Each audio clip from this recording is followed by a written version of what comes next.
Hello বন্ধুরা, good morning. Welcome to Soumita কিদিনিয়াস new another blog. আমি সৌমিতা আবারও চলে এসেছি নতুন একটা ভোরে নতুন একটা ব্লগ নিয়ে। আজকে সকাল সকাল উঠে রান্নাবান্না করে নিয়েছি। টিফিনের জন্য বেশি কিছু করিনি, ভাত ডাল আর হচ্ছে ডিমের তরকারি করেছিলাম। আর আমাদের তো রোজ লাঞ্চে ফল থাকে, সেটা তো তোমরা সবাই জানো যারা রোজ দেখছো। আর আজকে সকালে একটু বাগানে চলে এলাম, মানে বাগান বলবো না, ছাদ বাগান। আর ছাদ বাগানে এসে দেখলাম যে সুন্দর করবী ফুলগুলো ফুটে গেছে। কিন্তু যে কটা ফুল ফুটেছে দেখতে কিন্তু ভীষণ সুন্দর লাগছে। চলো তোমাদের সঙ্গে শেয়ার করি।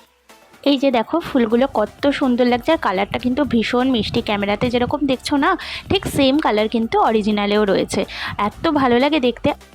আর ওই যে একটু আগে বললাম যে ডাল করেছিলাম, আমি মুগ ডালই করেছিলাম। বেশিরভাগ ক্ষেত্রে মুগ ডালটাই বেশি খাওয়া হয়। আর এদিকে দেখো ডিমের ঝোল করেছিলাম, আজকে একটু ঝোল ঝোল রেখেছিলাম, কারণ যেহেতু গরম পড়ে গেছে তাই ভাবলাম বেশি গ্রেভি করে লাভ নেই, মানে কষা করে। তো সেই জন্য হালকা একটুখানি ফুটিয়ে নিয়ে তারপর আমি একটু ঝোল ঝোলই রাখলাম। এদিকে দেখো এই যে আমার ডিমের ঝোল একদম রেডি। আমার বরের জন্য 2টো ডিম করেছিলাম আর আমার জন্য একটা করেছিলাম। আর এদিকে দেখো ফল রয়েছে, এটা হচ্ছে আমার বরের ফলগুলো। আর আমার ফলগুলো হচ্ছে এই যে এখানে দেখো তরমুজ রয়েছে। তরমুজটা আসলে আমার বর অন্যদিন খেয়ে চলে যায় রোজ, আর আমি তো খেয়ে যাই না, সেই জন্য আমি ফলের মধ্যে একসাথে করে নিয়ে যাই যে দুপুরে একবারে খাবো বলে। আর তার সঙ্গে এখানে তো স্যালাড ছিল, কারণ স্যালাড লেবু এগুলো তো মাস্ট আমার বরের লাগবেই লাগবে। আর এদিকে পেঁয়াজ আর লঙ্কাটা আলাদা করে দিই। আর এইখানে দেখো হাওড়াতে না একটা খুব ভালো জিনিস হয়েছে, 15 নম্বর প্ল্যাটফর্মটা এগিয়ে দিয়েছে। অনেকেই তোমরা জানো, কিন্তু আজকে দুর্ভাগ্যবশত আমি না জেনারেলে এসেছি, যার জন্য আমার কোনো লাভই হয়নি। মানে লেডিসে এলে হয়তো লাভ হতো, যে অনেকটা এগোনো থাকতাম। তো এখানে আমি অলরেডি স্কুলের জন্য হাঁটা শুরু করে দিয়েছি। আর আজকে এত বিভৎস গরম ছিল, বিশ্বাস করো, মানে ছাতা ছাড়া চলাই যাচ্ছে না। এদিকে আমি স্কুল কমপ্লিট করে দমদম পার্ক বাস স্ট্যান্ডে চলে এসেছি, গাড়ির জন্য ওয়েট করছি। ফার্স্টে বাস ধরে আমি যাব শ্যামবাজারে। আর এই যে দেখো আমার বাস অলরেডি চলে এসেছে, 3C/1 এসছে, 3C/1 করেই চলে যাব।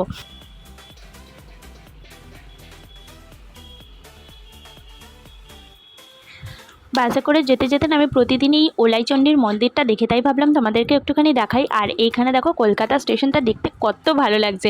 আমার তো প্রত্যেক দিন এই জায়গাটা দেখতে ভীষণ ভালো লাগে। আর এখন তো অত তাড়াতাড়ি অন্ধকারও হয়ে যায় না, একটু আলো থাকে আমি যখন আসি, তো সেক্ষেত্রে বেশ ভালোই লাগে। আর এদিকে হাওড়ায় চলে এসেছি, আর আমার ট্রেন অনেকটা লেট ছিল, অ্যাজ ইউজুয়াল প্রতিদিনই থাকে। আর এই যে ট্রেনটা এখন জাস্ট ঢুকছে, মানে ওর তো যেন ঢোকার ইচ্ছাই নেই, এরমভাবে আসে। তো যাই হোক, ট্রেন চলে এসেছে, এখন আমি ট্রেনে উঠবো। অনেক কষ্টে ট্রেনে ওঠার পর আমি জানলার ধারে একটা সিট পেয়ে গেছি। এটাই আমার কাছে অনেক ভাগ্যের, কারণ যা গরম পড়েছে জানলার ধারে সিট না পেলে না ঠিক ভালো লাগে না। বন্ধুরা, যারা তোমরা আমার ভিডিও দেখো তারা তো জানোই যে আমি আর আমার বর প্রত্যেকদিন একসাথেই বাড়ি ফিরি। মোটামুটি টাইম অ্যাডজাস্ট হয়ে যায়, ট্রেন যেহেতু প্রচণ্ড লেট থাকে। তো আজকে কী হয়েছে বলো তো, আমার বরের না অফিসে প্রচণ্ড চাপ ছিল, তো সেক্ষেত্রে ওর অনেকটা লেট হয়ে গেছে আর আমি আগে চলে এসেছি। তাই আমি একা একাই বাড়ি চলে এলাম। আর এখানে টোটোর এত সমস্যা, মানে টোটো যতক্ষণ না ভর্তি হবে ততক্ষণ না টোটো ছাড়ে না। আর ওখানে বেকার মনে হয় কি আমি বসে সময় নষ্ট করছি, তাই আমি হেঁটে হেঁটেই চলে এসেছি আজকে।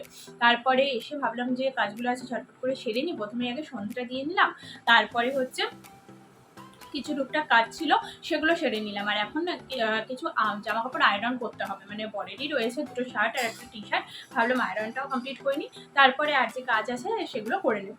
এখন আমার বর বাড়ি আসেনি, দেখি কখন আসে। আমি এখানে অলরেডি আয়রন করা শুরু করে দিয়েছি, ঝটপট করে আয়রনগুলো কমপ্লিট করতে হবে। আমার আয়রন কমপ্লিট করতে করতে না আমার বড় চলে এসেছিলো মাঝখানে। তারপর ও তো ফ্রেশ হতে গেল, তাই ভাবলাম যে এই সুযোগে পুরো কাজটা ঝটপট করে নিই, কারণ এরপর আবার ডিনার করতে হবে, অনেক কাজও আছে। তারপর ডিনারের পরেও তো কাজ থাকে, বলো শুধু ডিনার করে নিলেই তো আর হলো না। তো টুকটাক কাজ থেকেই যায়, বাসনপত্রগুলো তুলতেও হয় ধুয়ে। তো সেক্ষেত্রে এই কাজটা কমপ্লিট করে নিচ্ছি। আর আমি না কখনো না জামা কাপড় জমিয়ে রাখি না, যে আয়রন পরে করবো বলে, কারণ জমিয়ে রাখলে না মনে হয় যেন অনেকটা জমে যায় আর কাজ করতে অনেক সময় লেগে যায়।